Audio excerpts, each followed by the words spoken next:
Welcome to Astronomy Daily, your daily dose of space and astronomy news.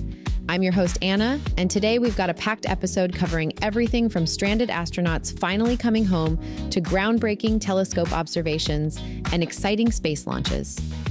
From mission control to the depths of deep space, we're bringing you the latest developments in space exploration and astronomical discoveries that are shaping our understanding of the cosmos. Let's get on with it. After an unexpectedly extended stay aboard the International Space Station, NASA astronauts Butch Wilmore and Suni Williams are finally preparing to return home. What was originally planned as an 8-day mission has stretched into nearly 300 days in space, making this one of the longer unplanned extensions of a space mission in recent memory. The two astronauts arrived at the ISS last June as part of Boeing's first Starliner crew test flight. However, their return was delayed due to multiple technical issues with Boeing's spacecraft, including 5 helium leaks and 5 failures of its reaction control system thrusters. These complications led to the mission being abandoned, leaving Wilmore and Williams to wait for an alternative ride home. Now, they're scheduled to depart the space station aboard a SpaceX Dragon capsule on Tuesday morning, with a planned splashdown near Florida by evening. They'll be joined by NASA astronaut Nick Hague and Roscosmos cosmonaut Alexander Gorbanov in the Dragon capsule, appropriately named Freedom.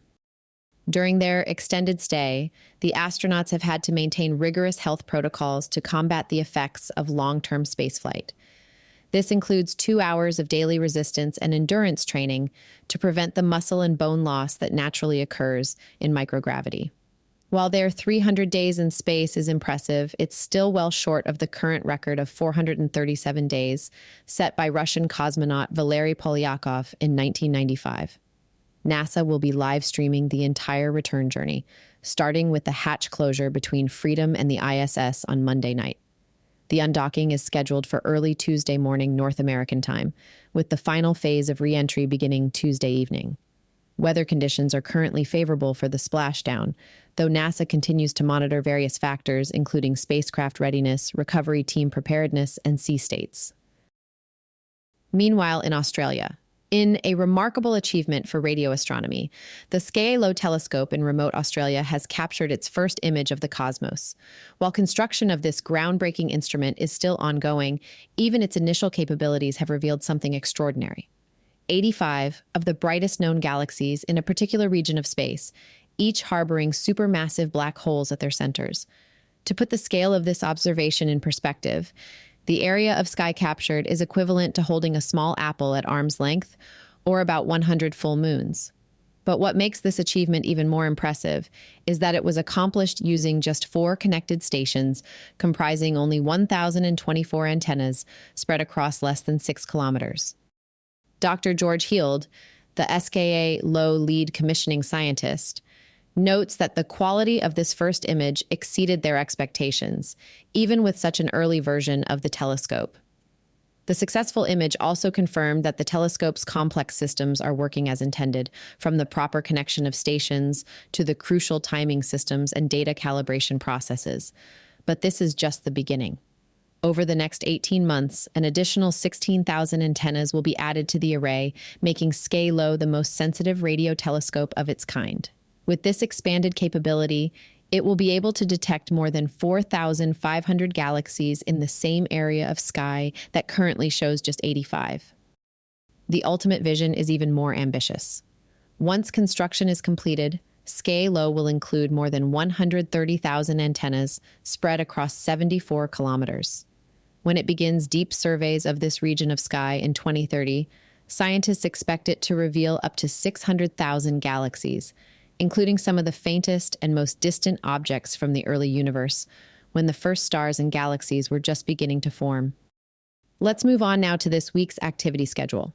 Space launch enthusiasts are in for an exciting week ahead with multiple missions scheduled from several launch providers around the globe. Let's break down the packed launch manifest that's coming our way. SpaceX is leading the charge with 3 Falcon 9 launches on the schedule. First up is a Starlink mission set for Tuesday, launching from Cape Canaveral Space Force Station in Florida. This will be followed by a National Reconnaissance Office mission from Vandenberg Space Force Base in California on Wednesday. The week will wrap up with another Starlink launch from Vandenberg on Saturday. Rocket Lab is maintaining its impressive launch cadence with an Electron mission dubbed High 5 from their launch site in New Zealand. This mission, launching early Tuesday, will deliver the final batch of satellites for the French company Kinéis, completing their Internet of Things constellation. This launch comes just 72 hours after their previous successful mission, showcasing Rocket Lab's growing capability for rapid launch operations. Meanwhile, in China, Galactic Energy has scheduled 2 launches of their Gushensing-1 rocket from the Jiuquan Satellite Launch Center in the Gobi Desert. The first mission has already successfully delivered 8 satellites to orbit, including Earth observation and weather monitoring spacecraft. A second launch is planned for later in the week, though details about its payload remain under wraps. This busy launch schedule continues the trend we've seen in recent months of increased commercial space activity. If all launches proceed as planned, we'll see 6 orbital missions in just 1 week, further demonstrating the growing accessibility and commercialization of space launch services. Next up, it's nice to be reporting on a highly successful mission to the moon. In a significant milestone for commercial lunar exploration, Firefly Aerospace has announced the successful completion of their Blue Ghost 1 lunar lander mission. The spacecraft wrapped up operations after an impressive 346 hours of daytime operations, plus an additional 5 hours after sunset at its landing site in Mare Crisium. During its mission, Blue Ghost 1 exceeded expectations, collecting over 119 gigabytes of data, including 51 gigabytes of scientific and technical information from its 10 NASA-sponsored payloads.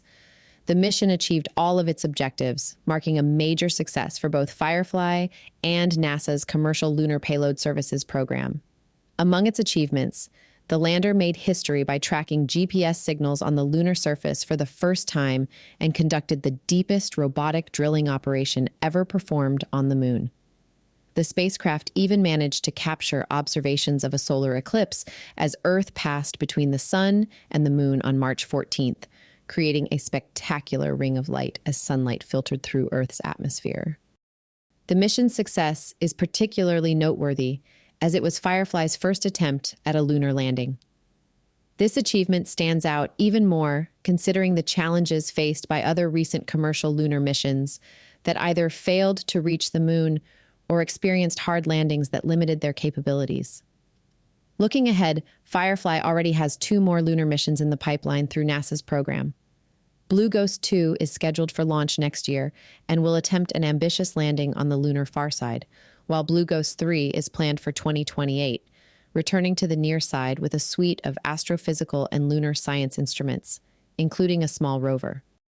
This successful mission represents a significant step forward in proving the viability of commercial lunar exploration and sets a promising precedent for future private sector missions to the moon.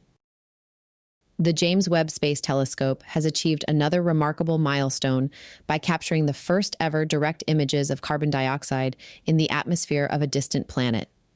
These groundbreaking observations come from the HR 8799 system, located 130 light-years from Earth, and provide crucial insights into how planets form.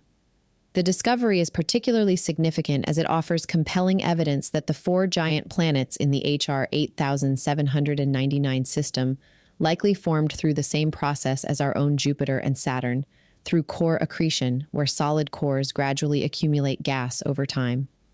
This finding demonstrates Webb's unprecedented capability to directly analyze the chemical composition of exoplanet atmospheres rather than just inferring it from starlight. The HR 8799 system is remarkably young, only about 30 million years old compared to our solar system's 4.6 billion years. The planets are still hot from their formation, emitting significant infrared light that provides scientists with valuable data about their composition and formation process. Using Webb's advanced coronagraphs, which block the bright light from stars similar to how a solar eclipse works, the research team was able to detect more heavy elements in these planets than previously thought. They observed specific wavelengths that reveal the presence of various gases and other atmospheric components. This achievement builds upon Webb's earlier indirect detection of carbon dioxide in 2022, when it observed the exoplanet WASP-39b as it passed in front of its star. But this new direct imaging capability opens up exciting new possibilities for studying distant worlds and understanding how planetary systems form and evolve. The findings not only advance our understanding of planet formation, but also demonstrate Webb's remarkable ability to peer into the atmospheres of distant worlds with unprecedented detail and precision. This capability will be crucial as we continue to search for and study potentially habitable planets beyond our solar system. Let's turn our attention now to a fascinating stellar neighbor that's been making headlines: Betelgeuse. This red giant star, forming the distinctive shoulder of the constellation Orion, sits about 500 light-years away and is putting on quite a show as it approaches the end of its life. To put its size into perspective, if you placed Betelgeuse in our solar system, it would extend roughly to the orbit of Mars. This massive star, weighing between 15 to 20 times the mass of our Sun, is in an incredibly unstable phase of its life cycle, and astronomers estimate it could go supernova anytime within the next few 100,000 years, or it might have already exploded, with the light still traveling toward us. When Betelgeuse does go supernova, it will be truly spectacular. We're talking about an event so bright it will be visible during broad daylight, outshining every planet in our sky. At night, it will shine almost as brightly as the full moon, allowing you to read a book at midnight by its light alone. This cosmic fireworks display will last for several months before gradually fading away. Now, you might be wondering if we should be concerned about having such a powerful explosion relatively close to Earth. The good news is that we're perfectly safe. While supernovae release enormous amounts of energy, the vast distance between us and Betelgeuse means that by the time that energy reaches Earth, it will have spread out so much that it poses no threat to our planet. It's a perfect example of the inverse square law in action. The further you get from a source of radiation, the more dramatically its effects decrease. So when Betelgeuse finally does make its grand exit, we can simply sit back and enjoy the most impressive astronomical light show in human history, knowing we've got front row seats to one of the universe's most spectacular events. Well, that brings us to the end of another packed episode of Astronomy Daily. From those stranded astronauts finally heading home, to groundbreaking telescope images, multiple rocket launches, lunar mission successes, Webb's revolutionary exoplanet observations, and the fascinating future of Betelgeuse. It's been quite a journey through today's space news. I'm Anna, and I want to thank you for joining me today.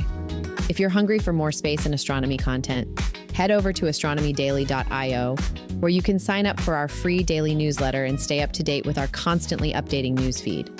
You'll also find all our previous episodes there, ready for you to explore at your convenience. And don't forget to join our growing community on social media. You can find us as Astro Daily Pod on Facebook, X, YouTube Music, TikTok, and Instagram. We love hearing from our listeners and sharing the wonders of space with all of you. Until tomorrow, keep looking up and stay curious about our fascinating universe.